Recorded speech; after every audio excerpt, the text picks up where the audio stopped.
하나님 말씀 고린도전서 15장 1절에서 15절 말씀입니다. 그러나 내가 나 된 것은 하나님의 은혜로 된 것이니 내게 주신 그의 은혜가 헛되지 아니하여 내가 모든 사도보다 더 많이 수고하였으나 내가 한 것이 아니요 오직 나와 함께 하신 하나님의 은혜로라. 아멘. 사람은 변합니다. 변하지 않는 사람은 아무도 없습니다. 스마트폰은 사람을 스투피드로 바꾸었습니다. 스마트폰은 갈수록 똑똑하게 진화하는데 스마트폰을 이용하는 사람은 멍청하게 퇴화하고 있습니다. 사람들은 지식을 머리에 담아두려고 하지 않지요. 스마트폰만 열면 거기에 답이 다 있기 때문입니다. 스마트폰은 이제 몸의 일부, 아니 우리의 뇌가 되어 버렸습니다. 인공지능은 더욱더 발달하여서 날이 갈수록 우리로 하여금 스마트폰의 종이 되게 하고 있습니다. 이미 스마트폰이 없이는 못 사는 세상이 되었죠. 막 태어나서 아이가 눈으로 사물을 볼 때가 되면은 스마트폰에 익숙해지기 시작합니다. 그래서 아기도 스마트폰이 없으면 불안해합니다. 스마트폰은 사람의 뇌를 빼앗아 갑니다. 우한 폐렴 코로나 시대가 8개월째로 접어들고 있는데 코로나 종식에 대한 희망이 사라지고 또 과대한 방역 조치로 말미암아 일상과 경제 활동에 제동이 걸리면서 코로나로 인한 건강의 위협, 사업, 실직, 폐업 등으로 인한 정신적인 고통과 함께 코로나 블루라고 하는 것은 우울증을 블루라고 하죠. 코로나 블루 또 코로나 레드, 한국에만 있는 화병이라고 하지요. 그것을 코로나 레드, 코로나로 인한 화병을 호소하는 사람들이 급증하고 있답니다. 교회도 코로나로 예배를 드리지 못하여 신앙생활에 열심이었던 사람들은 영적 트라우마를 경험하고 있으며 상당한 영적 위기에 처해 있습니다. 이러한 표면적인 증상은 빙산의 일각일 수 있습니다. 코로나는 사람들의 입을 닫게 했습니다. 만나지도 말고 말하지도 말라는 겁니다. 사람들은 마스크로 방역을 잘 하고 있는 것처럼 보이지만 무엇을 잃고 있는지 모릅니다. 코로나를 막는 것이 아니라 사람을 막고 있습니다. 사람들은 자기의 건강을 지키는 것처럼 보이지만 사람 자신을 상실하고 있습니다. 사람은 만나야 하고 말해야 합니다. 원숭이는 홀로 두어도 원숭이고 개는 사람과 아주 친하게 지내도 또 사람에게 존중을 받는다 하여도 개일 뿐입니다. 사람이 사람을 싫어하고 기피한다면 사람이 아니겠죠. 사람은 사람을 좋아해야 하고 사람을 만나야 합니다. 그런데 스마트폰은 혼자 놀게 하고 코로나는 사람을 기피하게 만듭니다.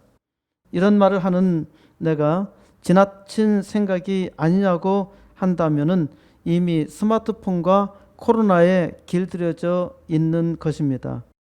제가 무슨 말을 하고 있는지 모르겠다면은 스투피드해진 것입니다.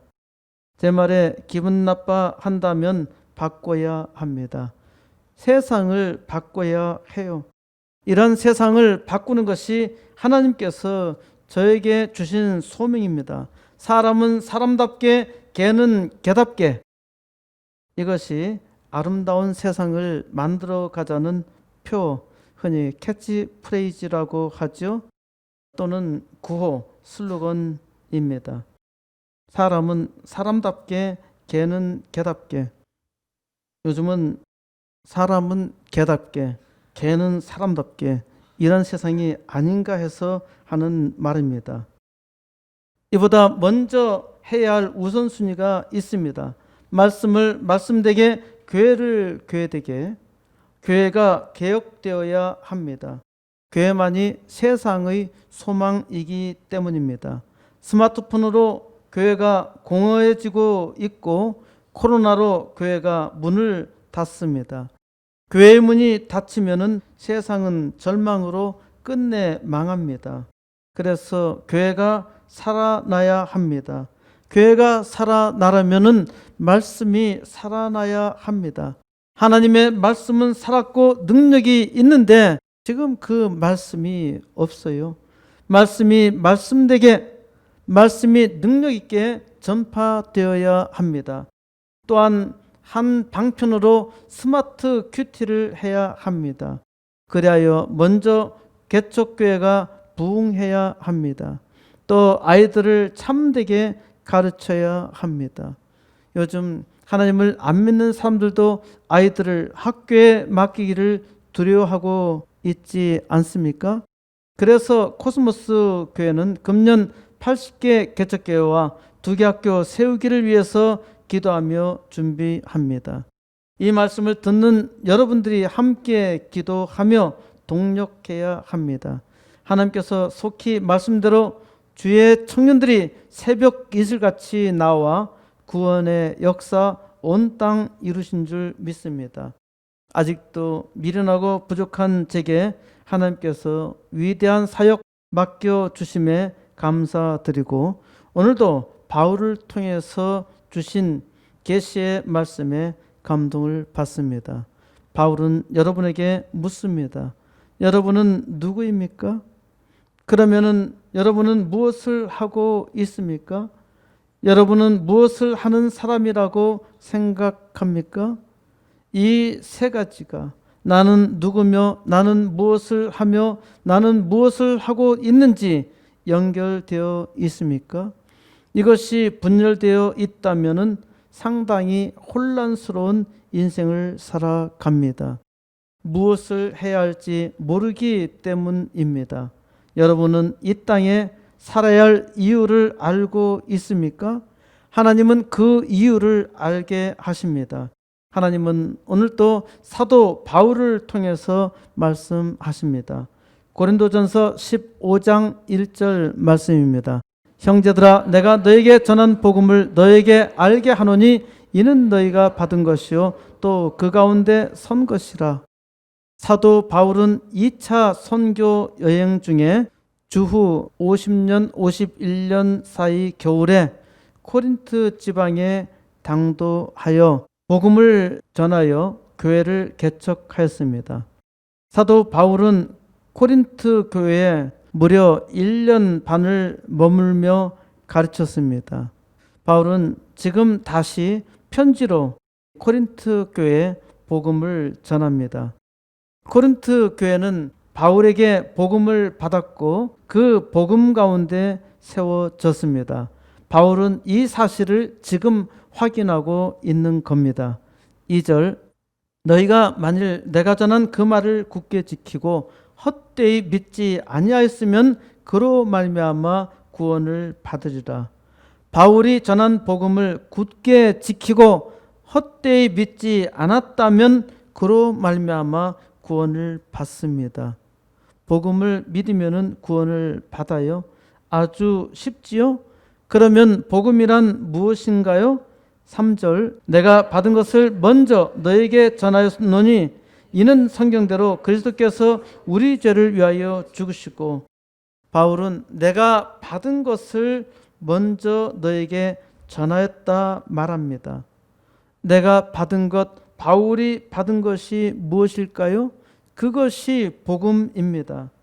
그렇기 때문에 바울이 전한 복음은 바울의 것이 아닙니다. 어떤 사이비 신학자는 복음이 바울의 것이라고 말합니다. 바울은 복음을 받은 것이라 하지요? 바울 자기에게서 나온 것이 아니란 말입니다. 바울의 지식과 바울의 생각에서 나온 것이 아닙니다. 그러면 복음이 무엇일까요? 이는 성경대로 그리스도께서 우리 죄를 위하여 죽으시고 바로 이것이 복음입니다. 성경대로 그리스도께서 우리 죄를 위하여 죽으셨다는 것, 이것이 복음입니다. 여기서 성경대로라고 하는 것은 구약 성경을 가리킵니다. 구약 성경에 예수께서 이 땅에 오시기 전에 선지자를 통해서 예언하신 말씀 그대로 그리스도께서 오셨다는 말입니다.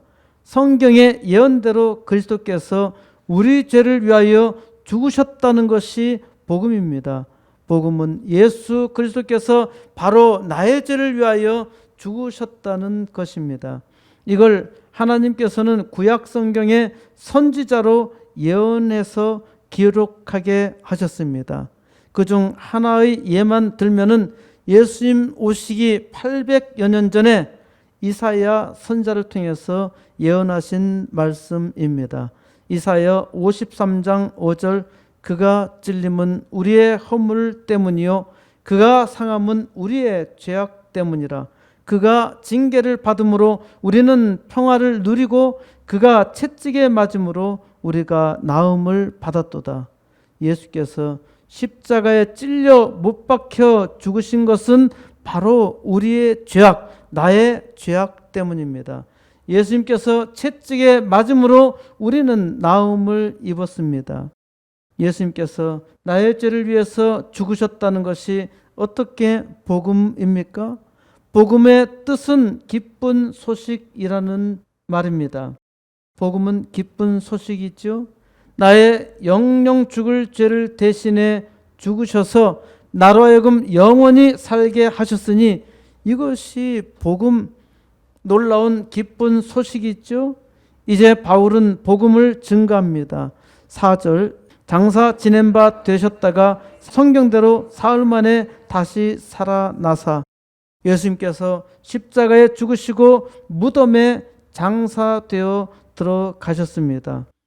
성경대로 다시 사흘 만에 살아나셨죠. 사흘 만에 살아나셨다니까 사람들은 사흘이 4일인 줄 압니다. 사흘은 3일입니다. 하루, 이틀, 사흘, 나흘.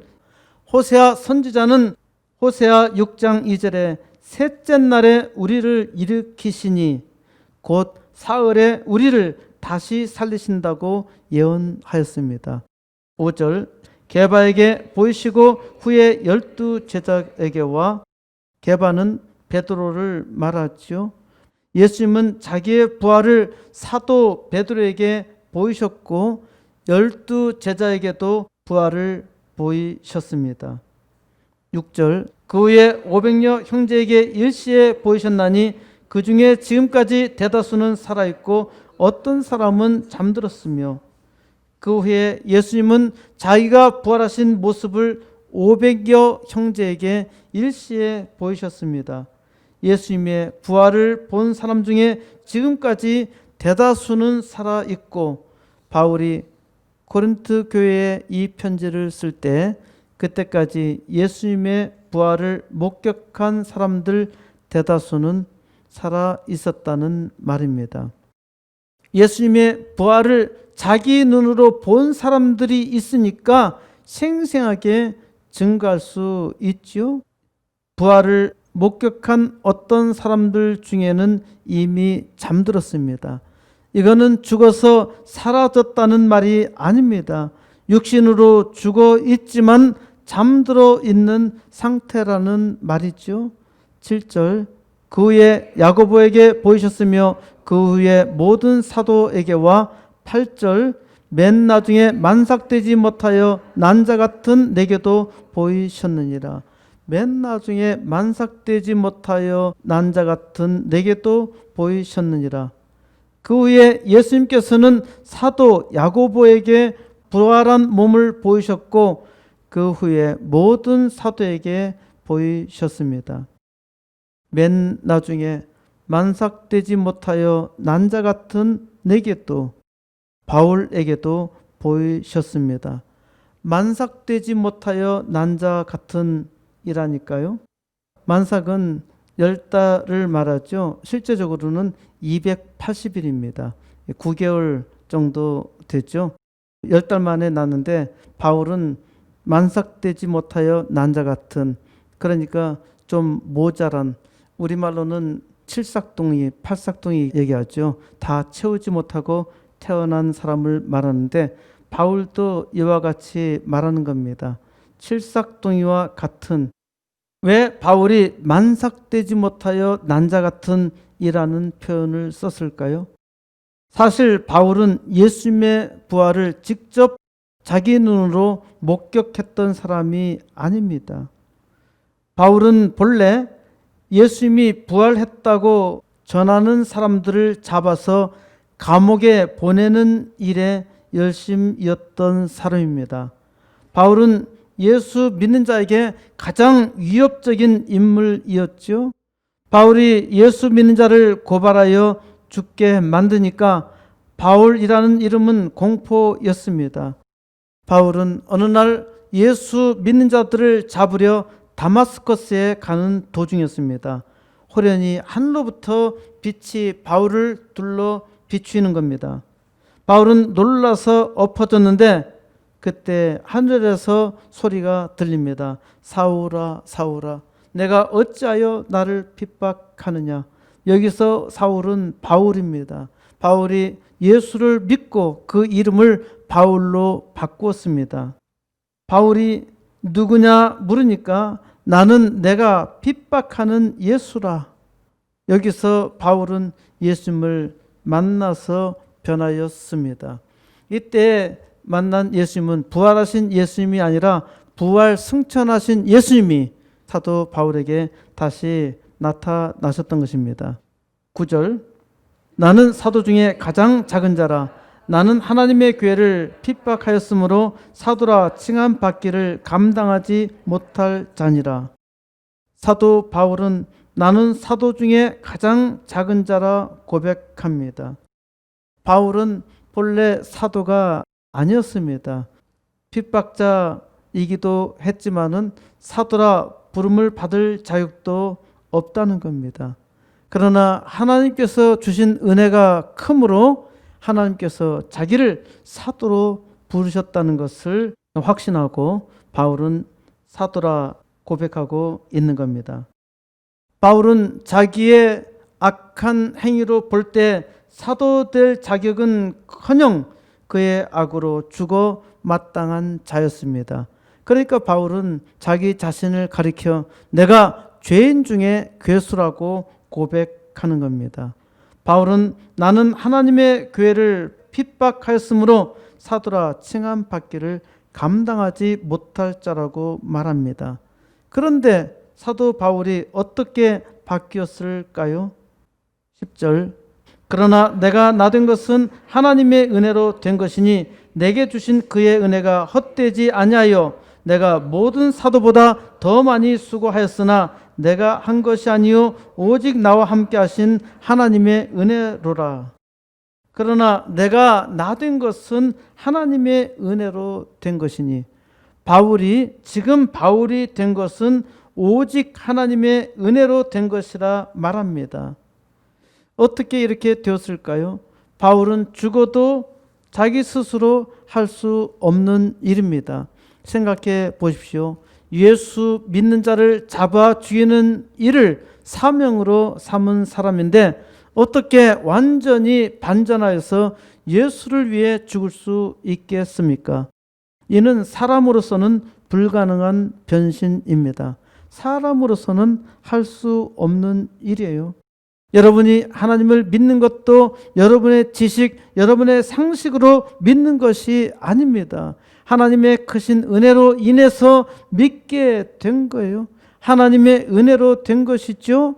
사람이 하나님을 믿는 것은 오직 하나님의 은혜로 된 것입니다. 사람의 생각으로나 지식으로나 하나님을 절대 알 수도 없어요.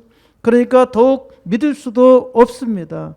내게 주신 그 은혜가 헛되지 아니하여 바울은 고백합니다. 하나님께서 바울에게 주신 은혜가 헛되지 아니하였다고 말합니다. 바울은 하나님의 은혜로 모든 사도보다 더 많이 수고하였습니다. 가장 마지막으로 된 사도인데 모든 사도보다 더 많은 수고를 하였다고 말합니다. 그런데 이 많은 수고도 바울이 자기가 한 것이 아니라고 말합니다. 오직 나와 함께 하신 하나님의 은혜로라. 하나님의 은혜 때문에 이 많은 일을 할 수 있었고 모든 사도보다 더 많은 일을 했다고 고백할 수 있는 겁니다. 사람이 자기가 일을 다 해놓고 그냥 오직 하나님께서 나와 함께 하신 은혜라 말하는 것은 아닌가? 하나님을 믿는 사람이 하나님께 핑계대며 적당하게 말하는 것이 아닐까? 전혀 아닙니다. 이는 바울의 정직한 고백입니다. 하나님의 일을 진정으로 하는 사람은 바울과 같은 고백을 자기도 느껴서 알고 모든 성실한 기독교인들은 이와 같이 고백합니다. 자기 인생을 자기가 만든 것처럼 보이지만 진정으로 하나님의 은혜를 받은 사람은 이 모든 것이 하나님께서 하신 일이라 고백합니다. 제가 지금 말씀을 증거하고 있습니다마는 저도 저의 자신의 능력이나 지혜가 지금 내가 나된 것을 만든 것처럼 보이고 사람들은 그렇게 생각할 수도 있지만은 전혀 아닙니다. 저도 젊었을 때는 하나님을 조롱하고 교회를 비난했던 사람입니다. 또 예수를 믿어서도 여전히 부족했고 지금도 말씀을 전하는데 제가 말씀을 전할 자격이 있는 것이 전혀 아닙니다. 제가 목사가 되리라고는 꿈에도 생각하지 못했습니다. 저는 젊었을 때 제가 꿈꿨던 것은 철부지 노벨상이었습니다. 지금은 노벨상과 비교할 수 없는 위대한 일을 하고 있음에 감사하고 있습니다. 나에게는 꿈이 있습니다. 세상을 바꾸겠다는 것입니다. 스마트폰과 코로나는 세상을 아주 악하게 더 사악하게 만들었지만은 이 악한 세상을 바꾸겠다는 것이 하나님께서 제게 주신 비전입니다. 지금 제가 이 꿈을 이루지 못하는 것은 지금 아무것도 보이지 않지요? 그것은 나의 능력, 나의 힘으로 할 수 있는 것은 여기까지라는 겁니다. 저는 하나님의 놀라운 은혜를 믿고 하나님께서 은혜 주셨음을 믿기 때문에 오직 하나님의 은혜로 놀라운 역사를 이룰 줄 믿고 기도하고 있습니다. 금년 80개 개척교회와 2개 학교 세우는 일은 아주 작은 시작입니다. 이게 사실상 엄청나게 큰 일이죠. 그런데 하나님 보시기에는 아무것도 아닌 일입니다. 지금까지도 여전히 부족한 제게 놀라운 은혜를 주신 하나님께서 이를 허락하여 주셨다고 믿고 기도하고 있습니다. 제가 아니라 저를 통해서 하나님께서 하신 일을 여러분도 보고 함께 하나님의 영광을 나타내시리라 확신합니다. 11절 그러므로 나나 그들이나 이같이 전파하며 너희도 이같이 믿었느니라. 그러기 때문에 나나 그들이나 하나님의 은혜를 받은 사람들은 모두 다 이같이 전하지요.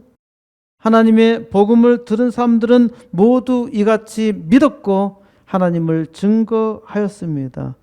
진실로 하나님을 믿는 사람은 살아계신 하나님을 증거합니다.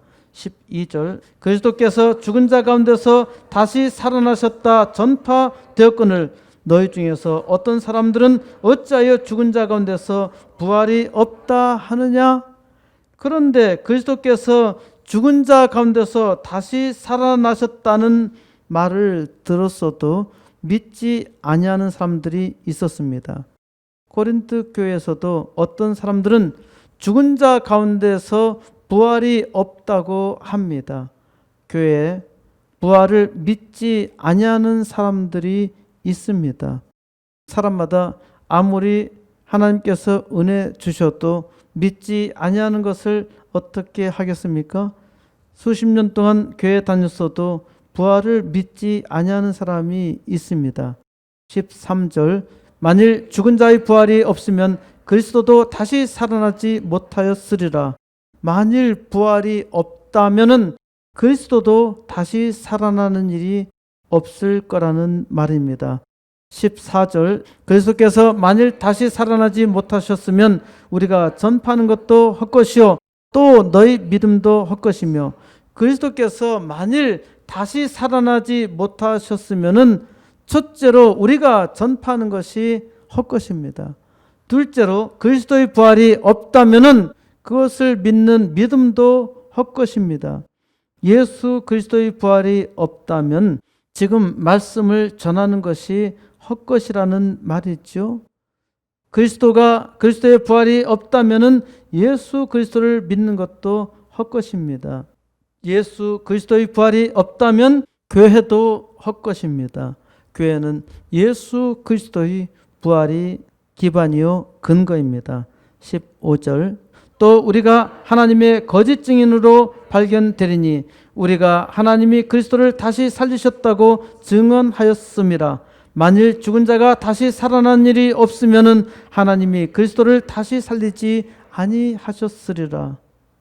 마지막으로 그리스도의 부활이 없다면은 우리가 하나님의 거짓 증인으로 발견됩니다. 예수 그리스도의 부활이 없다면은 우리는 사기꾼이죠.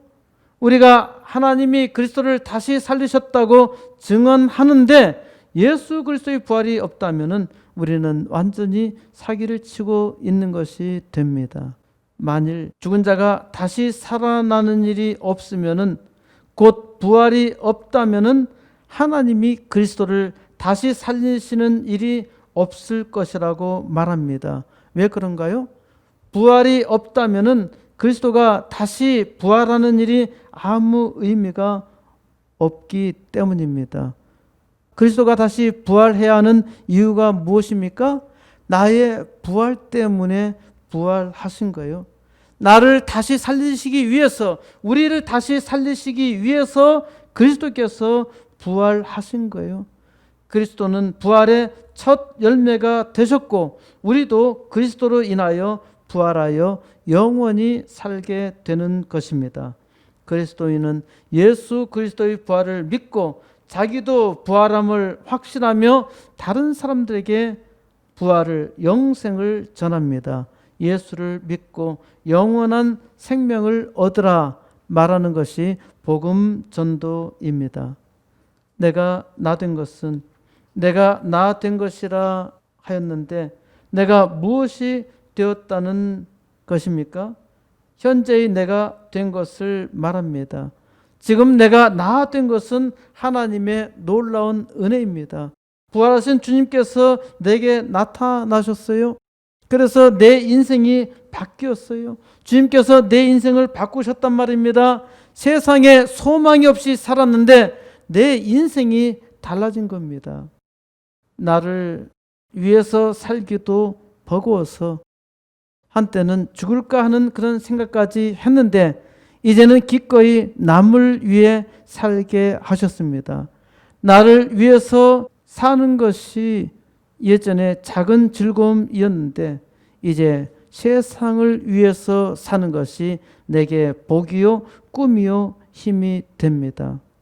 주님은 저주스러운 인생을 살던 내게 오셔서 내가 세상의 복임을 알게 하셨습니다. 너는 복이라. 너는 세상의 복이라. 주님은 내 삶의 이유가 되셨습니다.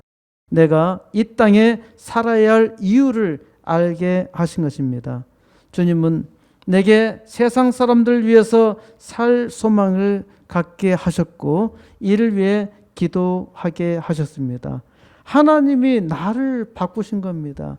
내가 이 놀라운 생각을 갖게 된 것은 하나님의 은혜요. 하나님께서 나를 만드신 것입니다. 내가 나 된 것은 하나님이 나를 선택하신 뜻이 있습니다. 내가 나 된 것은 하나님께서 나를 통해서 위대한 역사를 이 땅에서 이루고자 하신 것입니다. 세상을 바꾸기 위해서 하나님은 내가 나 되게 하셨어요. 그런데 나는 여전히 부족하며 약합니다. 그러한 나에게 하나님께서 항상 위로하시고 더 큰 은혜를 베풀어 주시며 그 은혜를 사모하게 하십니다. 그래서 나는 부족하지만은 여전히 기도를 하고 확신하며 하나님의 위대한 역사를 이루리라 믿고 담대하게 하나님 말씀을 증거합니다. 이제 하나님의 놀라운 은혜로 나를 바꾸어서 세상을 바꾸고 온 우주에 하나님의 영광 선포하는 역사 이루시기를 우리 주 예수 그리스도의 이름으로 간절히 축원드립니다.